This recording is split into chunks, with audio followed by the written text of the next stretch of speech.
Hello and welcome. This is Decrypting Relationships, where we share nuggets for successful relationships. My name is Tolu Olafalashi, and with me is Olu Benson. Hello again. Yes, it's good to be back. How are you, Olu? How are you today? I'm very good, thank you. Enjoying Fantastic, life. fantastic. So before we go any further, we just always put a disclaimer that we're not professionals, right, Olu? Yes, that's so true. We Yeah. are not educated in the area of relationships. We are just two people who have been in long and successful marriages, and we just felt it would be good to share some of the lessons we learned along the way and some of the things we felt we did right and possibly wrong that we learned from to help others. So that's really who we are.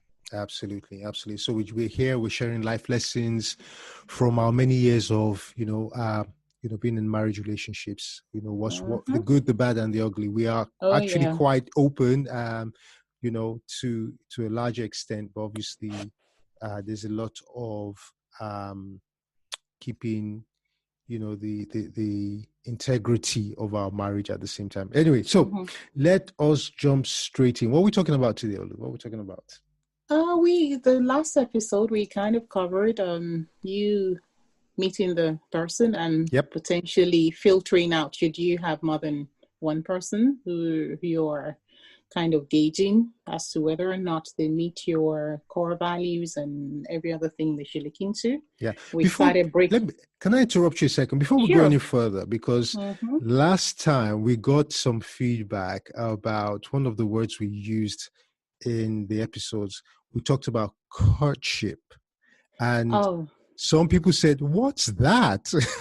Do you remember? Okay, you'd have to bear with us because we are a bit old school. Because I've been married. This is my 27th year of marriage, and I met my husband like 4 years before then. So I have been on this journey for about 31 years. And Tolu's been married for around 20 years, and so we are quite old school. We are old school. They always challenge me. Who uses that word anymore? But you have to bear with us.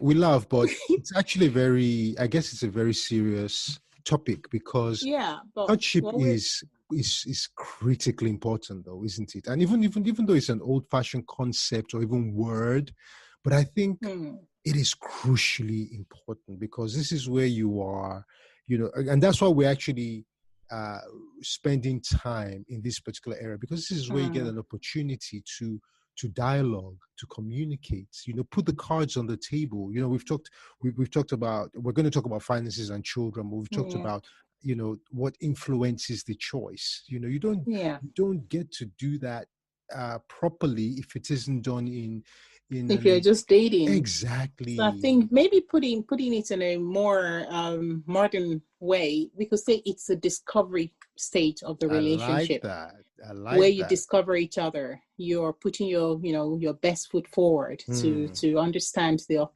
opposite sex, or whoever you're in a relationship with. So we used to call it courtship because it made it more. I think it was more committal in the sense that when you said you were in courtship with somebody, it meant you're committed to that relationship and you're really giving it your best to make sure they understand you understand them, you check out your values, you make sure you're on the same page before you get to proposal. So whatever you want to term it is just the season between you saying, okay, I want to try this out with you. And before you actually propose to me, because I need to know if we match and if we're in the same space and on the same page. No, I think that's really what we mean. I think that's really, really amazing that, you brought that out, because it's a signal to say, okay, you know what? This is officially committing. We're officially committing to one another, right? The door is shut. I'm not, as the guy, I'm not looking out there anymore. It's just we are now going to explore. We are now going to, discover. We're going to, discover what the future can look like for both of us and see if we're in agreement. Okay, cool. I'm glad we got through that one, because I think it's also important to address. I get that all the time. But until I find a more suitable word, you'd have to bear with me. Courtship is going to be my go-to. You know word. what? We're not apologizing. No, we're not apologizing though. We're open to suggestions. If anyone commented and they felt that was old school, give us something more than that. Everybody know the younger generation can relate to. We're very teachable. We don't know it all. So, I do crack a joke with my kids. There's a saying that says, you can't teach an old dog a new trick. I said, that's an old dog who is very stubborn. Because, when you look at the younger generation, they know a lot more than we knew at their age. So if you're not open to learning, you'll never know what to teach or how you can, improve yourself to be able to relate to them. Fantastic. So please, we are teachable. Do teach us. Okay, so today, what are we talking about? Yeah, today we're going to keep delving into the courtship phase and to kind of start talking about or addressing key topics that need to be talked about between the couples so that you understand your orientations and make sure you're on the same page, whatever it is you're looking to do in the future. Today we're homing in on children and finance. For you to know that both of you are actually agreeable in your outlook towards things. And as we speak, you'll understand why these things are crucial to be spoken about and agreed upon before you propose and you marry and you say, oh, well, I didn't think you wanted that. Oh, I didn't think this was how you were. So, so we will dabble into that a bit more, those two areas a bit more. And then, Okay. And I just wanted to pick up on another word you used, which I think it's always worth clarifying. Orientation. We're just talking about your mindset, right? Not your sexual orientation, because words have evolved over the years, haven't they? Totally. I need to go back to English 101 class now. but to be honest, I think, and maybe we'll come. I don't want to detract from where we are on today's topic, but I think at some stage we'll pick that up, because I think that there's some schools of thought or mindsets out there that even within marriage there is room to explore sexuality and orientation. But I think we'll leave that. That's a discussion for another episode. So anyway, so let's focus. So what's the first thing? The topic we're talking today within the orientation of childbearing, rearing, and your finances. Okay, cool. So well, my thing is, from my personal experience, I think I don't know if I've alluded to that on this platform already, but I was never a maternal person. I wasn't a little girl who dreamt, oh, I would love to have 4 children. Oh, they'll be so cute, and that I never dreamt of that. So when I met my then spouse, who's still my spouse now, obviously, I made sure we talked about that to agree what number, especially realizing that he is from a very big family, because his mom has 11 children. Wow. So to think exactly, to go into someone like me, never wanted, no dreamt of having 1 or 2, to now go into a family, I needed to make sure that expectation was managed. So how many kids did he want? Agreed to. Well, it wasn't about what he wanted. Oh, no. I didn't say what did you agree. I said what did he want? Because agreement and wanting are 2 different things, aren't they? You know what? That is why the Bible says wisdom is a she. I did not ask him how many do you want. You didn't ask. Okay. No, okay. Because I knew I was going to be opening myself up to a very big area where negotiation might become very difficult. Fantastic. So we had to kind of start broaching the topic about, I think 2 children would be ideal. What do you think? So it was almost like I broached the topic. So it wasn't like, oh, how many do you want? And he tells me 7. I mean, where are you going to start negotiating from if you want to? Fantastic. Or if I was someone who wanted a lot of children, I wouldn't have minded. Oh, if I wanted 5, I was, how many do you want? Maybe we can, but for someone who probably just say, okay, maybe at best I'll have 2, so that I didn't want a lone child, so they didn't feel lonely. To now saying someone who potentially could want as many as his mom had. Hey, so we kind of went from there.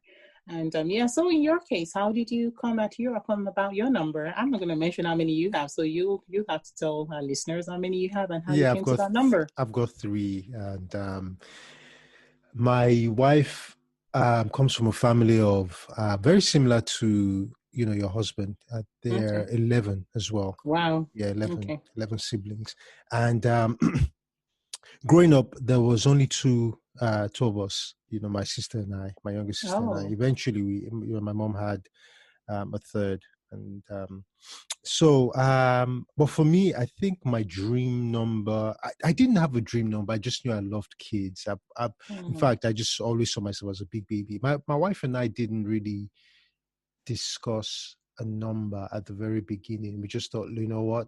Actually, all I remembered was my wife saying, "All right, it's time to start trying for babies." And I'm like, but that was, I think I mentioned that the last time, one time, that initially we said we would spend quality time together before we started trying for kids, but that soon went out of the window. And of course, I didn't negotiate. I didn't argue. So we didn't, So obviously we got three, and they're like 3 years apart. Oh, wow. And all three of them. So, and I think we got to a point where we just decided, 3 is a good number, and let's leave it there. Yeah. Okay.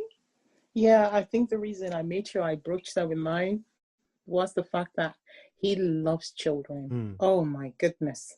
Even now, we call him Daddy Daycare. If we go out anywhere, my husband will go out of his way to look after babies, and I don't do that. So when I saw that, propensity for him to just gyrate towards children, I thought you better make sure you cover yourself.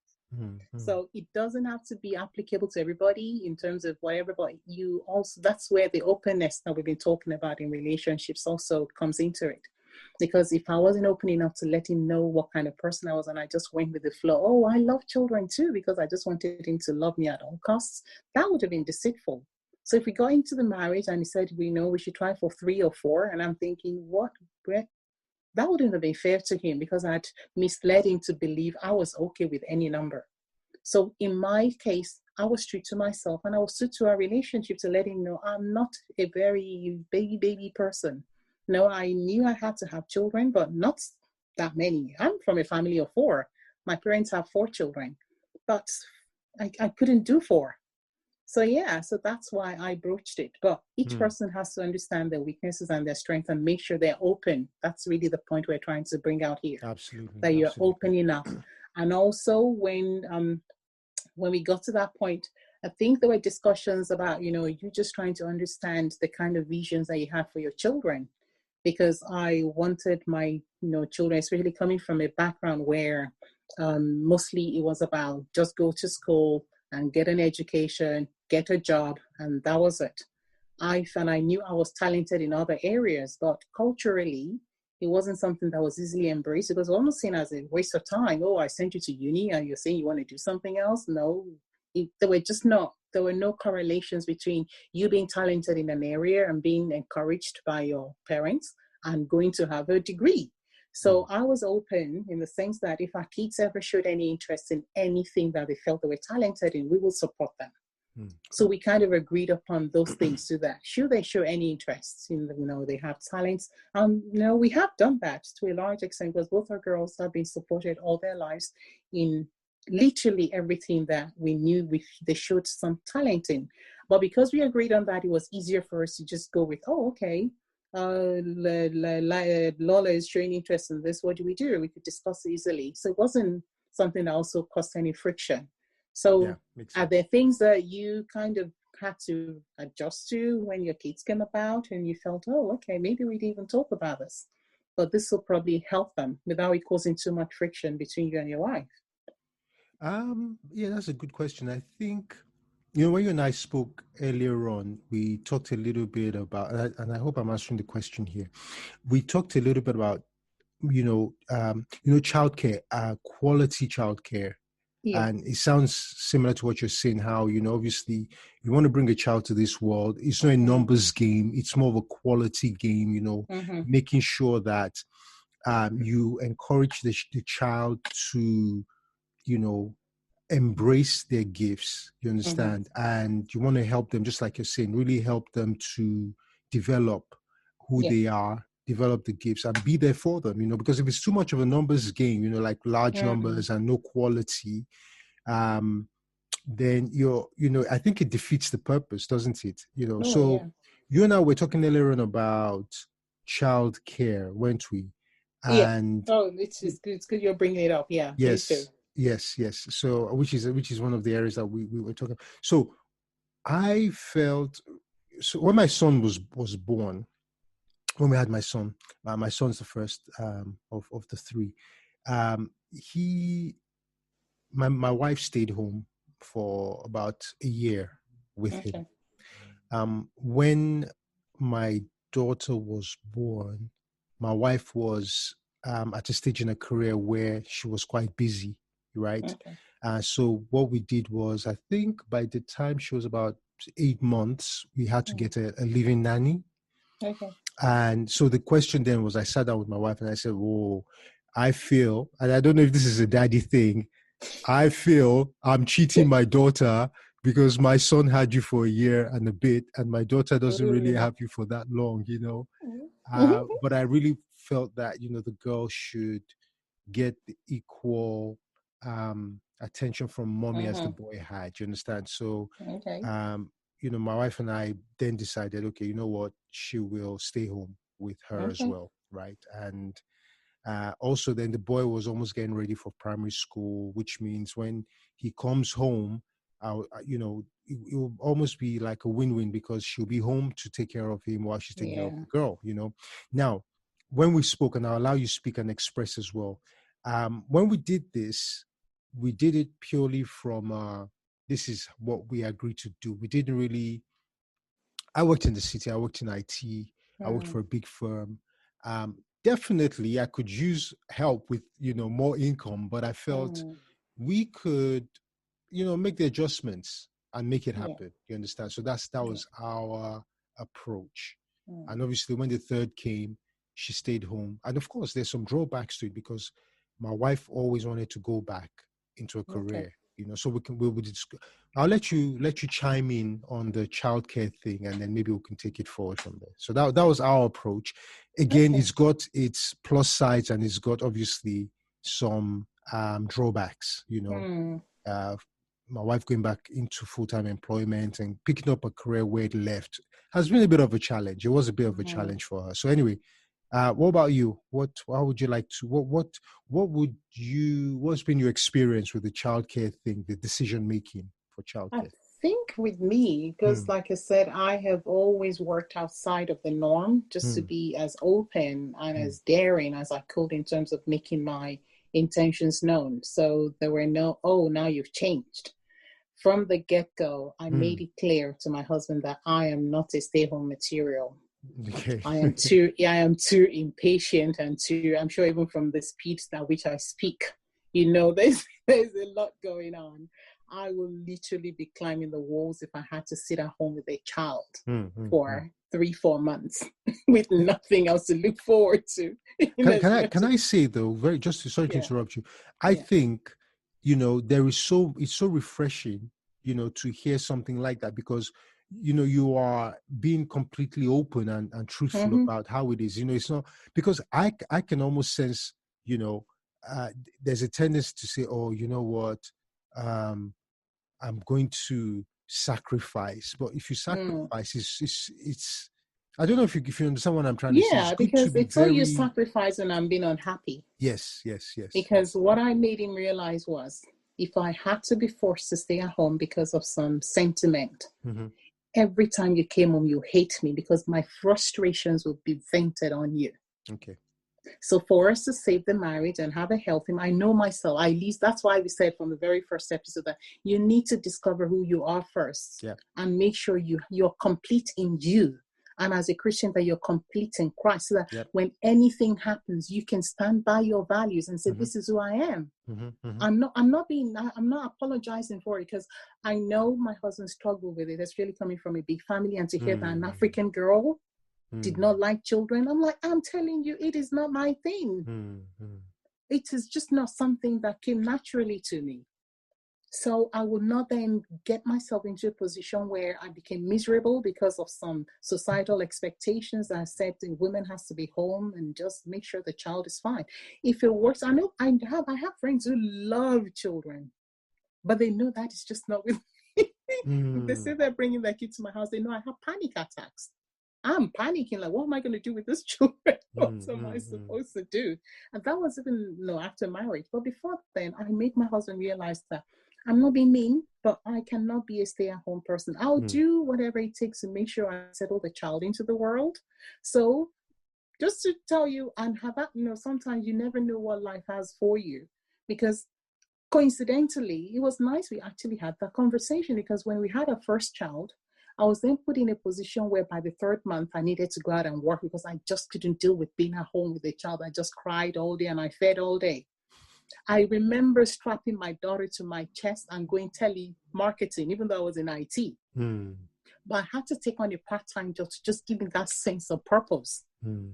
So my baby and I, she was like 2.5 months, 3 months. We were going telemarketing, strapping her and going around to make sales. Just to have that sense of fulfillment. And my husband came back to a very happy woman. And he had the best of both worlds, because I was doing my thing.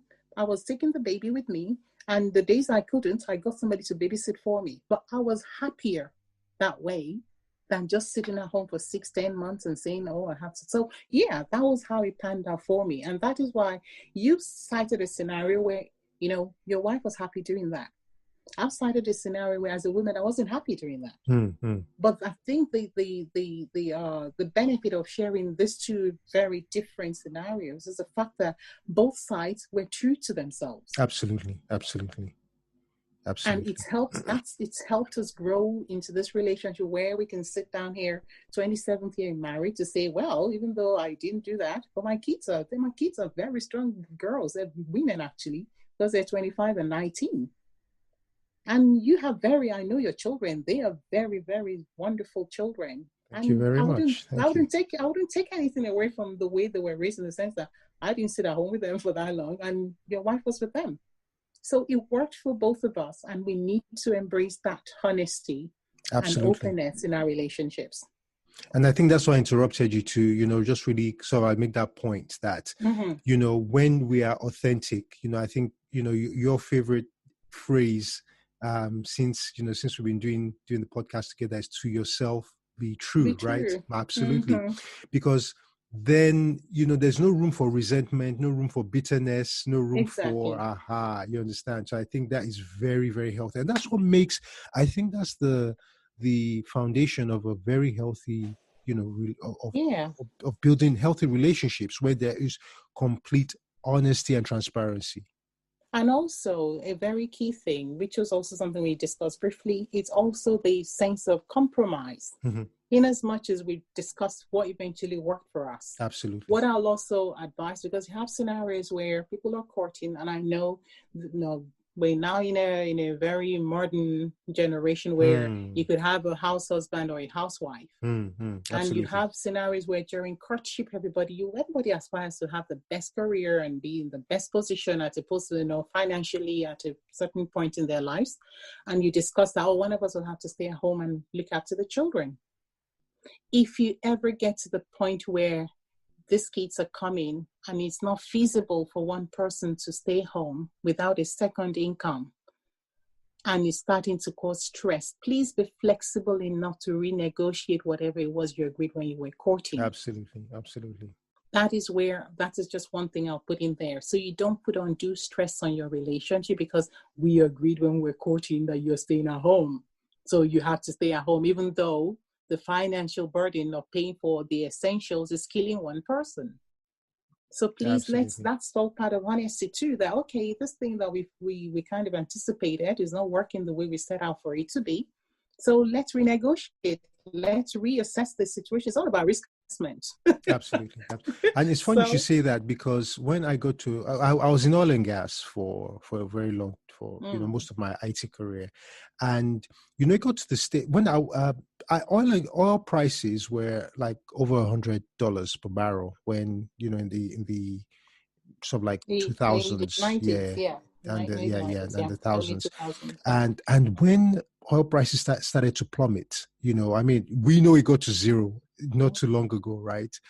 I started to sense that, this industry was on its way out, obviously the renewable energy and everything. And what I did was I said to my wife, I said, honey, this industry that I'm in, it's it's on a on the clock. You know, the time's going to run out very soon. It's not going to be dominant. Let us start to put our heads together to say, okay, right, what's next? Let's give ourselves 5 years. You understand? So that's what Folake and I did. We said, okay, this was 2000 and actually I left in 2015. So yeah, 2008. Okay. So 7 years prior. You know, I think that was the first the first crash, the crash of 2008, you know, which started sitting down. And this is the reason why I bring this up is because I said, honey, I think now might be a good time for us to swap roles. You know, I don't mind. I don't mind being a house husband because, like I said, my industry is looking very shaky at the moment. You know, and your earning power might be higher than mine. Exactly. And, you know, my wife is even, you know, she's got sort of like her line of work. She's actually even more qualified. You know, she's got master's degrees and this, that. And so I said, honey, you're going to make even more money than me. I'm ready to sit at home, you know. So I just wanted to buttress the point. There's no shame in it. It's all about, because at the end of the day, you're both on a journey to make it work. Exactly. And we shouldn't go in with the mindset that it's one person's responsibility to make it work. Exactly. It takes two. Exactly. And both of us should be willing to, because throughout our career, just stepping into the marriage phase a bit briefly, throughout our career, my husband and I have been such that one person when, because we're both in IT, or we were both in IT until we stepped away a few years ago, that, one person would do their certifications whilst the other person was working full time. The other person was working too, but you kind of took on more responsibilities around the house to make sure that they could focus on their studies and whatever. And then once they passed that, it was almost like, okay, I'm passing the baton on to you. Okay. Do you want to do any exams? Okay, you go on. So you focus no more into housekeeping, child caring, to make sure that I could focus on, on reading more, having more time to study. And then once I finished, we swapped. So it's kind of helped to see that both of us were kind of celebrating each other's progress, because I've heard of couples where it's a competition. Oh, well, how can you go for your PhD when? I'm like, at the end of the day, the benefits of whatever is happening comes to the home. Absolutely. So why should we not support each other in the progression? So just staring away or just going off tangent a bit when we talk about career and reassessing where you are, it's all about making sure that both of you are bringing out the best in each other. That has worked in my relationship, and I doubt if there's any relationship where the two people are supporting each other that it wouldn't work out. And as you're speaking, the one word that just jumps to mind right now is the word partnership. It's, you support, you mentioned the word support each other, you're communicating, you, while I'm doing my qualification, you're going to take on a little bit more responsibility, and the other person is like, no worries, you just make sure you ace that exam. Come on, I'm rooting for you. Partnership. Exactly. And to be honest, that is what we desire. That's what the ideal relationship scenario should be. Cool. Yeah. And the key to that is just stepping back, because we're actually talking about courtship phase. These traits actually started when we were courting. Yes. Because my husband and I used to do that. I remember both of us started in the banking sector in Nigeria, and there were some, there were some certifications that we're expected to do. At some point, he and I, because we weren't married, we were not living together, so both of us will register for the same exam. So he also encouraged, us to study together and allowed us to spend more time together. So we will go on the same courses, we'll study together, we'll do the exams and whatever. So we already incorporated the idea of supporting and celebrating each other and being each other's greatest cheerleaders from earlier on. So it wasn't a competition that, okay, you would. So it also helped us to kind of enhance one another's talents. The areas where I was short in, you would help, and the areas you were short in, I would help. So we already have that working together, which is where people need to make sure that during courtship, you're each other's best friends first, come what may. So Olu, what would you say causes that rivalry between couples, which we know happens? It happens out there where maybe one spouse is unhappy with the progression the other spouse is making in there, or the progress they're making in their career? What do you think is the source of it, the cause of it? I think it stems from serious inferiority complex, if I may say. And when I say that, I mean, in some cultures, the men have been assumed to be the ones who should be the breadwinner or winners. Okay. And you get to because usually the animosity always arises when the woman is doing better and the man feels, oh, well, she's progressing better. It's hardly ever the other way around, that your husband, because most women actually go, a lot of women going thinking, oh, well, let the man earn so he can look after me. So you find out that this unhealthy competition usually comes when the women suddenly start to do better or earn more than the man, and the man feels, oh, wow, no, she's now. And I think, having said that, because the kind of person I am, I always try to play to both sides of the coin to make sure I'm fair. I don't know what historically could have transpired between such couples, because I also know from my experience that some women also have this thing about them, that the minute there's a prospect for them to do better than their husbands, there's an element of arrogance that comes into it too. Right. And that is where there has to be a balance. In as much as some men go into these relationships thinking, whether ignorantly or not, thinking that they are the breadwinners, they have to be the ones who supply everything. It's difficult in this current age for the man to take on, except you're a mega rich person. But for those who are starting out, so if you don't go into your relationship like it's a partnership, that it doesn't matter who brings in what, it's not about the percentage. It's about the fact that you're working together towards a future. It doesn't matter if the husband brings in 90% of the income and the wife does 10, or the woman brings in 90% and the wife does 10. The percentage is not the issue here. The bottom line is you're working towards a future and you're both contributing and supporting each other. So really, if your wife has like you said, when it got to the point where you saw it that your industry was collapsing, you saw your wife has, at the time, had a better earning power. You bet, I think we need to switch roles this time. That takes a man who has confidence, a man who is not threatened by their partner's success to say, babe, I think you should be the breadwinner. I'm happy to stay back and be the house husband.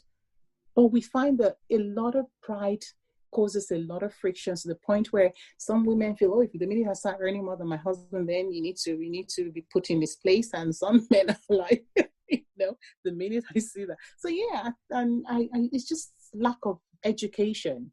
Okay, so actually it sounds like it's a lack of education. It's a belief system that probably needs to be maybe re-examined, and the character as well, the personal character of every individual. We can just Most check definitely. to see, because okay, cool, that makes sense. So so I think that kind of spills into the finance area that we talked about, because these are, that's another key area that I think people should talk about when they're courting. Yep. To let your orientation. Sorry, in terms of sexual, your financial orientation. It's your belief system. Your belief system in terms of how couples deal with their finances. Yeah. Because now that's a huge one. This is a very, very, very huge one. I'll let you open that topic. So, how did you broach this topic, and how did you with your wife?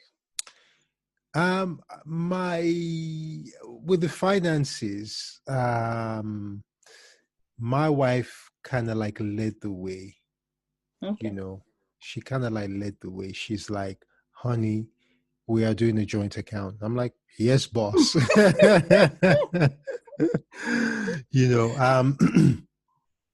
And honest, with all jokes aside, I was very comfortable with that, because I've always been, my philosophy is always, teamwork. It's always teamwork, and I thought there's nothing that actually shows more connection, more closeness, commitment than if you bring your finances together and there's no fear. You understand? And I thought it's a no-brainer. To the point where when I say we brought our finances, where everything, credit card bills, everything came together, so it became one. And and so we moved. So that's where we started. I know some folks do it slightly differently, and it's evolved over the years, because eventually what we did was we have the joint account, but then we've also got our own personal accounts as well. We didn't have personal accounts to begin with. Everything was just one account. But I guess as we evolved over the years, and certain things, sort of like emerged with. I think you and I talked about this earlier on about investments, because now this is a very critical point, and I'll allow you to speak in a minute. When we started our journey, was that everything in one account, but as we started our marriage journey together, and I started to do a lot of personal development stuff, learning about investments. I want to just take a point here to just, I always tell people that I talk to a little bit younger than myself, perhaps, and who ask me, I always tell them, please make sure whatever area, if you're developing in your finances, personal development and everything, please keep in step with your spouse, because it is so easy for there to be a gulf in understanding, or a gulf in learning about these things. And I'll tell you why. I started learning about investments, the importance of always parking something in an investment. We make your money work for you. And I think obviously with my spouse, she hadn't caught up. She has caught up now, but she hadn't, her rate of picking up the ideas wasn't as quick as mine. So, we had a time there where our money psychology was not aligned. You understand? So eventually, with time and patience, we kind of like we are realigned. I had to make some adjustments. She made some adjustments. And then, but prior to that, what we just did was, okay, you know what? I will have a personal account, but of course, all the family expenses go out from the joint account anyway. But my own personal account, I then started to take a little bit more risk with investments and stuff like that. So so I think so just to summarize it, we started off with in one particular, I guess, methodology, a method of putting everything together, and then as we evolved, we're flexible enough to make adjustments, where we eventually came back to a win-win situation with our finances. What about you? What's your experience?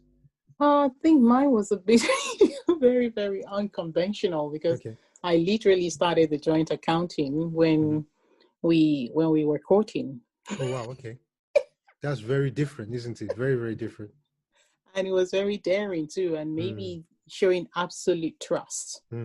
Because because I grew up in a family where my parents, that was their method of operation, and it was just something that I felt just brought them very close together.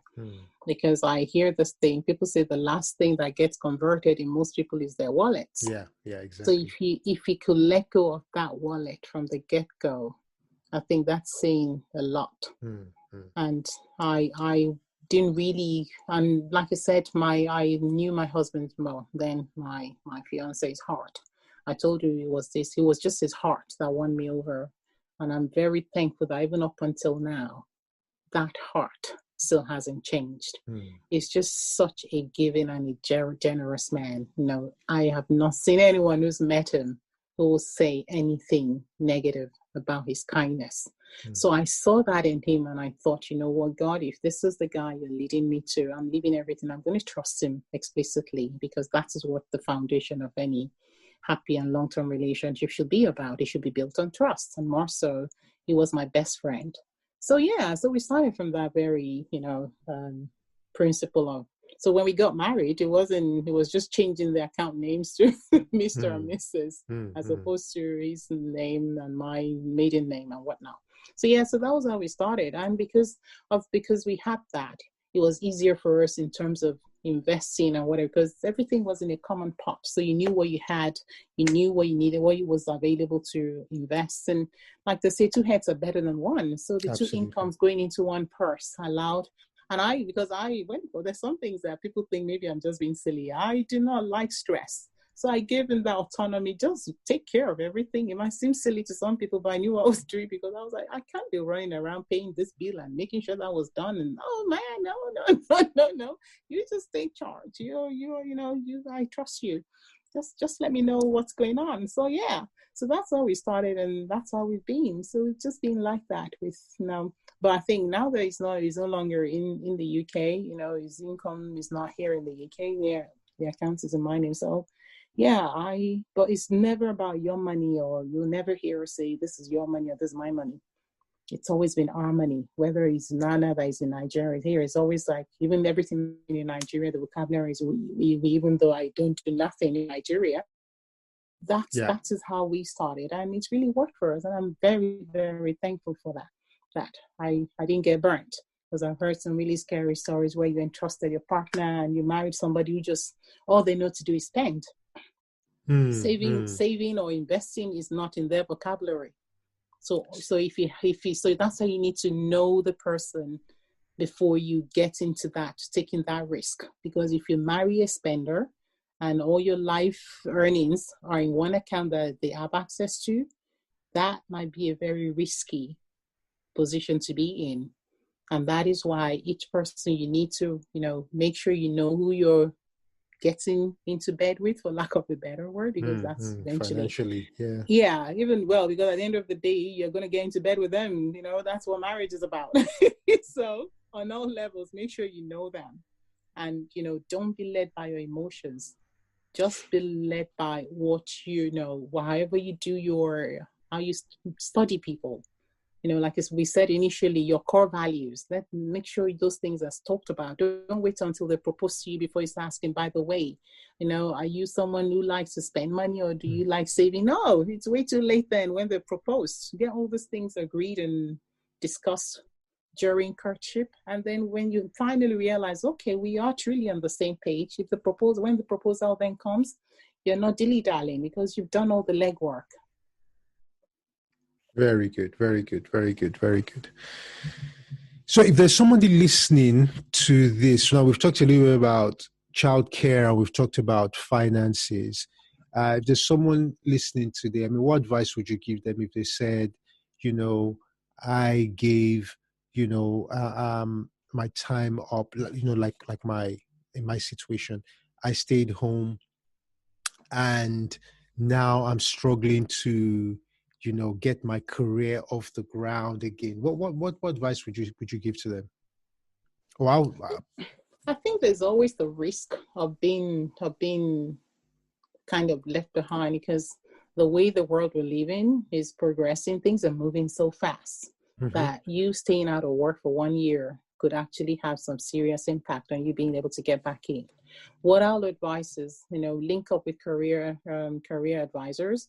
Link up, if you know where you're heading in terms of the line of career you want to get into. You have to do a lot of retraining, because the people that you left on the job when you stopped or you stepped out 3-4 years ago, they have moved on. Things have evolved. So you need to refresh yourself. You need to update your qualifications. There's so many things that we can learn for free. Go on YouTube. There's so many people dropping so much knowledge that you could brush up on. There's so many free courses that you could take. Just make sure that you're current, because that's really it. There's really no two-way about it. And then you can get back to the point where you feel more confident to compete with the other people. But if it's a sacrifice that had to be made for the family, I don't think it's worth regretting it, because it was something that was agreed. And exactly. Both parties should have known that if I stepped, even, forget about career. If you left something unattended, even your garden, left it unattended for 6-7 months, you will be going back to a forest and it literally needs to be pruned and whatever. How much more your career? Very true. So it's just the willingness to get back on board and do your part. Don't blame your partner to say, oh, well, now because I stepped out looking after your children or whatever, now my life is on. No, you need to do the right thing and get back on board. Yeah. Very good. Thank you. And that might sound harsh. I'm sorry, but it's just the reality of what's out there. I'm sorry. It might sound harsh, but it's the reality. I was going to say exactly the same thing, that do not feel that you have wasted those years. You have actually invested those years in your children. If you were in that situation, you understand. And just like Olu said as well, we were always going to transition into a new career at some point anyway, right? So that was always going to be inevitable, whether you stayed home or you stayed in a career. Most people have either made a transition or they're in the process of making a transition. So there's always skills, transferable skills, no matter what you've done, that you can take into a new career. So excellent. We have run out of time. Yes, we have. But before we go, any final thoughts? Well, I think the most important thing, I don't think we can emphasize it enough times, is that you need to be true to yourself. Yes. You need to know who you are before you take any relationship on board, because when you are confident in who you are, then you can be true to the relationship that you get into. And most importantly, we need to be in a position where we're open to compromise. You can't go into a relationship with your rigid way of thinking and thinking it's my way or the highway.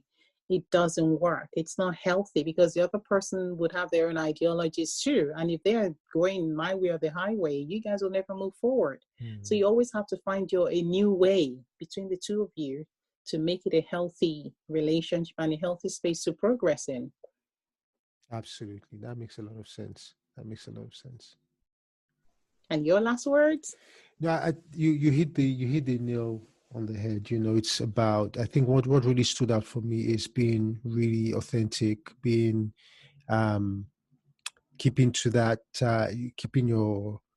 being true to yourself, making that decision and being honest. If you want to stay home, be honest about it. If you think, no, it's not for me, be honest about it, because there is nothing worse than doing something and being, be resentful for doing it. That's not living. It's not good for the individual. It's not good for the relationship. I think that's a very huge key there. So whether it be finances, whether it's childcare, we've talked about both.